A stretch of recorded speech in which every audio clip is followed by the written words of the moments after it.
Hi friends, അസ്സലാമു അലൈക്കും. ഇന്ന് ഞാൻ എളുപ്പത്തിൽ രാവിലെ നമുക്ക് ഉണ്ടാക്കാൻ പറ്റുന്ന ഒരു ബ്രേക്ക്ഫാസ്റ്റിന്റെ റെസിപ്പി ആയിട്ടാണ് വന്നിട്ടുള്ളത്. ഇത് റവ വെച്ചാണ് ചെയ്യുന്നത്. അപ്പോൾ ഇതെങ്ങനെ ഉണ്ടാക്കാമെന്ന് നോക്കാം. അതിന് വേണ്ടിയിട്ട് 1.5 കപ്പ് വറുത്ത റവ എടുത്തിട്ടുണ്ട്.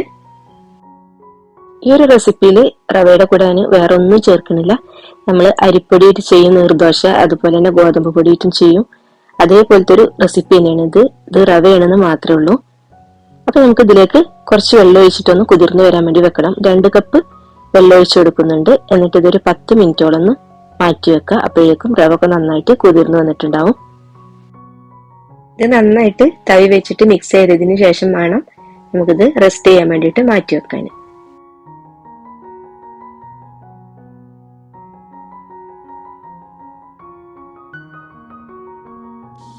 ഇപ്പൊ 10 മിനിറ്റ് കഴിഞ്ഞിട്ടുണ്ട്.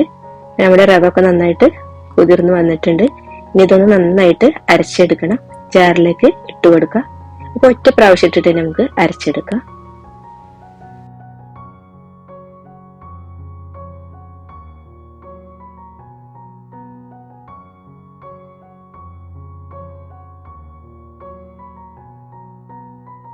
ഇനി ഇതിലേക്ക് ഒരു 1/4 കപ്പ് വെള്ളം കൂടി ചേർത്ത് കൊടുക്കുക. ഒരുപാട് വെള്ളം ഒഴിച്ചിട്ട് അരച്ചെടുക്കണ്ട. എന്നിട്ട് ഇതാ അരച്ചെടുത്തിട്ട് കൊണ്ടുവന്നിട്ടുണ്ട്. ഇതുപോലത്തെ ലൂസ് ആയിരിക്കണം. ഇനി ഒരു ജാറിൽ കുറച്ചുകൂടെ വെള്ളം ഒഴിച്ചു കൊടുക്കുക കേട്ടോ. ജാറിലുള്ള കൊണ്ട് പോന്നോട്ടെ. അതുകൂടെ ഇതിലേക്ക് ഒഴിച്ചു കൊടുക്കുക. എന്നിട്ട് നമ്മളിപ്പോ ഇതുവരെ നമ്മൾ ഉപ്പൊന്നും ചേർത്തിട്ടില്ല. ആവശ്യത്തിനുള്ള ഉപ്പ് കൂടെ ചേർത്ത് കൊടുക്കുക. ഇനി ഇത് നന്നായിട്ടൊന്ന് മിക്സ് ചെയ്തിട്ട് കൊടുക്കുക.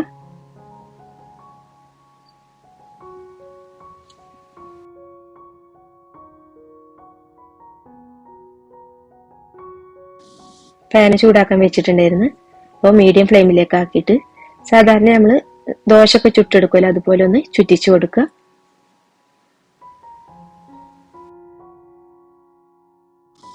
ഈ ഒരു ദോശ ഇതുപോലെ ചുറ്റിക്കാതെ നമ്മൾ ഇരുമ്പ് ചട്ടിയിലൊക്കെ ദോശച്ചട്ടി ഉണ്ടല്ലോ, അതിലൊക്കെ നമ്മൾ നീർദോശ അരിപ്പൊടിയിട്ടുള്ള നീർദോശ ഉണ്ടാക്കില്ലേ, അതുപോലെ ചുറ്റിച്ചെടുക്കും ചെയ്യുക.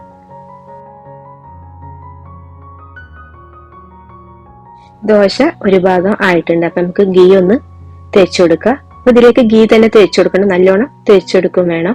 അതിന് പകരം വെളിച്ചെണ്ണ അല്ലെങ്കിൽ സൺഫ്ലവർ ഓയിൽ ഒന്നും തേക്കരുത്. അപ്പൊ പിന്നെ ഇതിന്റെ ടേസ്റ്റ് ഉണ്ടാവില്ല.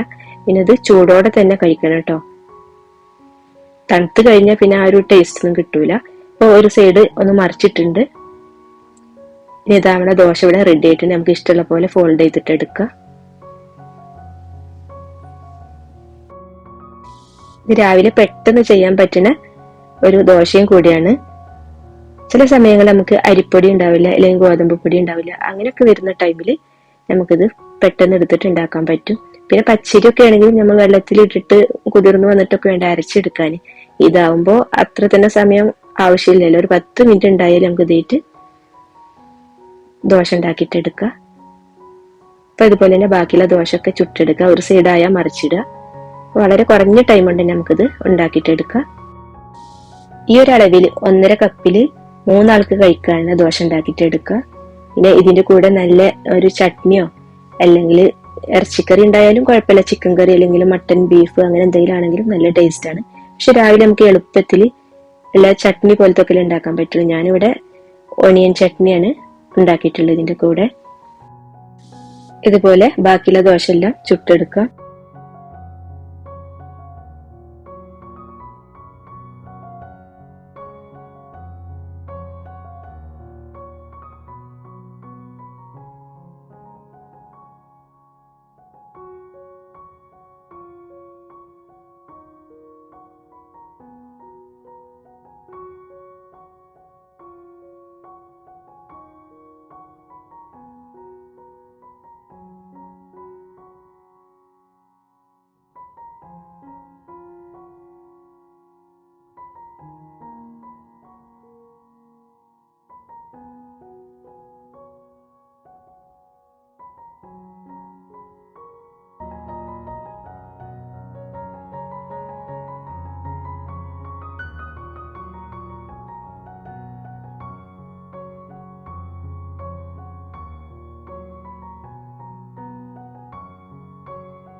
അപ്പൊ ഇതാ ലാസ്റ്റത്തെ ദോശയാണ് ഇപ്പോൾ ചുട്ടെടുക്കുന്നത്. അപ്പൊ നമ്മുടെ ദോശ എല്ലാം ചുട്ടെടുത്തിട്ട് കഴിഞ്ഞ്. അപ്പൊ എല്ലാവരും ഇതുപോലെ തന്നെ ഒന്ന് എളുപ്പത്തിൽ ഉണ്ടാക്കുന്ന ഈ ഒരു ദോശ ഒന്ന് ട്രൈ ചെയ്ത് നോക്കുക. ഇനി നമുക്ക് ഇതിന്റെ കൂടെ കഴിക്കാൻ ഒരു ഒണിയൻ ചട്നിയാണ് ഉണ്ടാക്കുന്നത്, അതുകൂടെ കാണിക്കാം. അപ്പൊ അതിന് വേണ്ടിയിട്ട് 3 സവാള, 1 തക്കാളി, 1 കഷ്ണം ഇഞ്ചി, 1 നെല്ലിക്ക വലുപ്പത്തിൽ പുളി, പിന്നെ 6 7 ഉണക്കമുളക് എടുത്തിട്ടുണ്ട്. ഇതെല്ലാം കൂടി മിക്സിയുടെ ജാറിലേക്ക് ഇട്ട് കൊടുക്കാം.